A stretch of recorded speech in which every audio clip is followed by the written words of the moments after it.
ce train Märklin était extrêmement satisfaisant parce que ça marchait extraordinairement bien et que la disponibilité était grande.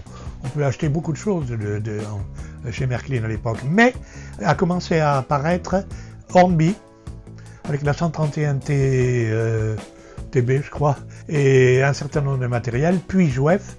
Et ce qui m'a fichu un coup dans l'estomac, c'est pas la diabolique ou autre, c'est le Picasso Jouef.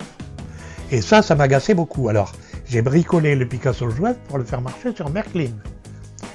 C'était pas une mince affaire. Mais à un moment, ça m'a quand même trop agacé et j'ai commencé à acheter du derail.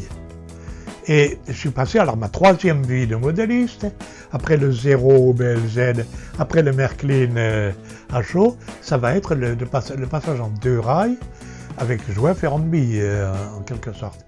Et là, la collection a commencé à s'enrichir, mais de façon très éclectique. D'abord, on n'avait pas tellement le choix. On était très content quand Jouef sort la 140C. On trouve qu'elle est merveilleuse. Elle est merveilleuse, cette machine. La 040 TA est extraordinaire. Petit, ça roule, mal, mais ça roule, enfin, etc. Et donc ça a été ma troisième vie de modéliste. En effet, je n'aime pas beaucoup encourir des reproches. J'aime être admiré. Étonnant, non bon. Et quand je fais quelque chose, j'aime bien que ça soit bien fait pour qu'on dise « Oh, que c'est bien fait !» Et après, je dis « Ah oui, et puis c'est moi qui l'ai fait !» Ça va jusque dans des extrêmes. Il y a quelques années, exposant à Villebon, avec un copain, au bout de la première journée, j'ai dit « Bon, ça suffit. Maintenant, ça faisait déjà la deuxième fois ou la troisième qu'on allait à Villebon. J'ai dit « Bon, maintenant, je vais faire le tour de la foire et je vais m'acheter quelque chose de beau. » Et je suis parti avec l'intention de m'acheter quelque chose de beau. Et j'ai tourné et j'ai trouvé des tas de choses. Oh, waouh, du Fulgurex, que c'est beau. Mais c'est du PLM et moi j'aime plus le PLM. Moi maintenant, ce qui m'intéresse c'est le MIDI, donc ça m'intéresse pas. Oh, ça que c'est beau. Ah, c'est magnifique, mais c'est pas mon échelle.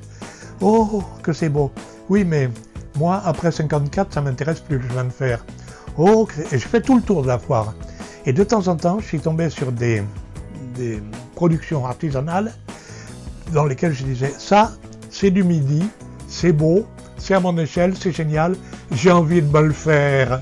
Et en fait j'ai fini par me découvrir moi-même beaucoup plus comme créateur que comme collectionneur, acheteur, etc. Et c'est là que mes succès, si on peut dire, de là que ça vient. Le fait qu'ayant envie d'avoir des choses, d'être original, admiré et tout, petit à petit, je me suis construit des moyens de faire ce que je ne voulais pas ou pouvais pas acheter.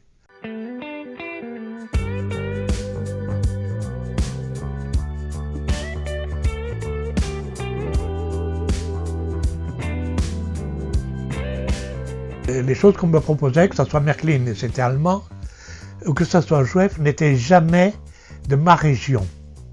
Il doit traîner quelque part dans ma voix quelques débris d'un accent qui montre que je ne suis pas picard. Et donc, ma région, c'était le sud-ouest. Et qu'est-ce qu'il y avait comme matériel sud-ouest proposé dans le commerce à un prix abordable? La réponse est rien. Mais s'il n'y en a pas, t'as qu'à te le faire. C'est là que je rentre dans une autre dimension du modélisme, c'est-à-dire l'envie de bricoler, d'utiliser des châssis Jouef par exemple, qui n'étaient pas très chers, et de monter dessus, avec de la boîte Kodak découpée, etc., de monter dessus des superstructures qui me conviendraient à moi. Et c'est un peu autour de ça qu'est né le premier article que j'ai donné à l'Aucourvu, qui n'a rien à voir avec le Midi de la France, mais qui était dans cet esprit-là. Ce truc me plaisait, j'avais envie de me le faire, je me le suis fait, et c'était un chasse-neige Meyer articulé du chemin de fer de la Bernina, que j'ai fait le modèle réduit. Bon, je me le suis fait, que je l'ai trouvé pas mal. Bon, ça c'est l'orgueil du constructeur. Photographié, envoyé à l'Aucourvu, ils prennent l'article. Et 2 mois après, je passe dans le co-revue. Pétard! Je ne marchais plus au sol, j'étais à 30 cm au-dessus du sol. La tête qui passait pas dans les portes. Être publié dans le co-revue. Mais c'est une fierté inimaginable.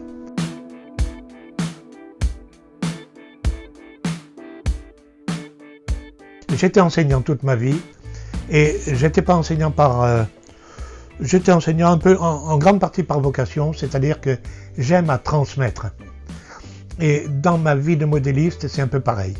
C'est-à-dire que c'est pas le tout que j'apprenne moi à faire ceci ou cela. J'aimerais partager ce que j'ai appris avec d'autres. Et donc montrer à d'autres, dire, tu vois, tu fais comme ça, c'est facile. Un jour, je me suis fait traiter de misérable modéliste par un revendeur de Lisieux que je ne nommerai pas, qui avait pas du tout aimé que je passe dans le co-revue un article sur la construction de bâtiment du Midi d'ailleurs, une gare Midi, en carton-plume. Et il s'est fichu en rogne dans une publication dont il était l'auteur, il m'avait traité de misérable modéliste. Autrement dit, le gaillard qui prend des épluchures de pommes de terre pour faire des maisons, quoi. Comme j'étais quand même assez fier de ce que je faisais et que ça soit passé dans le co-revue, j'ai utilisé le mot misérable modéliste pour m'en faire une bannière. Alors ça c'est moi. Je prends trois clous par terre et je finis par en faire le viaduc du Vior. D'abord parce que j'ai jamais été très riche, donc je ne pouvais pas me payer des choses qui m'auraient fait envie, mais qui étaient au-delà de mes possibilités. Et puis j'aime bien créer, j'aime que ça sorte de mes mains. Et donc le misérable modélisme, oui, c'est ma passion.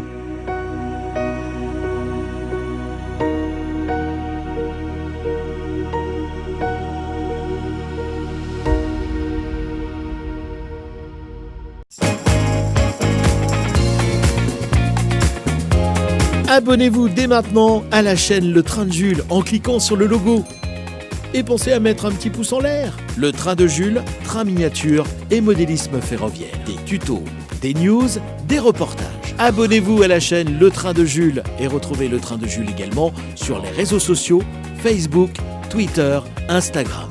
À très vite sur la chaîne Le Train de Jules.